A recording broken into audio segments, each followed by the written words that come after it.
बातमी स्वारगेट अत्याचार प्रकरणामधील आरोपी दत्तात्रय गाडेला अखेर अटक झालेली आहे। 70 तासानंतर आरोपी दत्तात्रय गाडेला गुनाट गावातून अटक करण्यात आली आहे। गुनाट गावातून ग्रामस्थांनी दत्तात्रय गाडेला पकडून देण्यात मदत केली। एका कॅनॉलमध्ये दत्तात्रय गाडे हा लपून बसलेला होता अशी माहिती पोलिसांना मिळाली। आरोपीला पकडण्यासाठी पोलिसांनी ड्रोनच्या माध्यमातून शोध मोहीम सुरू केली। आरोपीला लष्कर पोलीस ठाण्यामध्ये आणलं गेलंय। आज त्याला कोर्टामध्ये हजर केलं जाणार आहे। 70 तासानंतर गावकऱ्यांच्या मदतीने पोलिसांनी अखेर दत्तात्रय गाडेला पकडलेला आहे। रात्री 1:30च्या सुमारास त्याला अटक करण्यात आली आहे।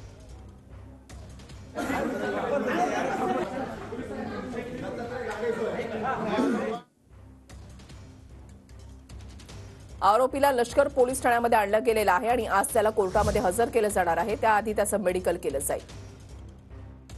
आरोपी गाडे गुनाट गावातील उसाच्या शेतात लपल्याची माहिती पोलिसांना काल मिळाली होती। शोधण्यासाठी सीसीटीव्ही फुटेजेस त्याचा अभ्यास करणं, सीसीटीव्ही फुटेजेस पाहणं, इमिडिएटली त्यांनी अर्ध्या तासाच्या आतमध्ये आरोपीला आयडेंटिफाय केलं। जसं त्याचं लोकेशन सापडेल तसं त्याला फॉलो देखील केलं गेलंय।